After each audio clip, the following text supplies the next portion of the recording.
প্রতিদিনের মতো আজকেও ঘুম থেকে উঠে দেখি গাছে কাঁঠাল পেকে একদম নিচে পড়ে আছে। একদিন যদি কাঁঠাল চেক না করি তাহলে এভাবেই গাছে কাঁঠাল পেকে নিচে পড়ে থাকে।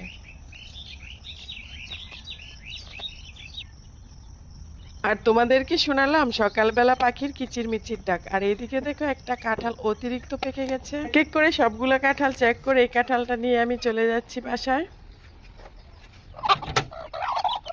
মুরগিগুলি আমার অপেক্ষায় রয়েছে কখন ওদেরকে ছাড়বো, তারপর ওদের জন্য সকালের নাস্তা রেডি করছি। আর আজকে আমাদের সকালের নাস্তা থাকবে কাঁঠাল মুড়ি।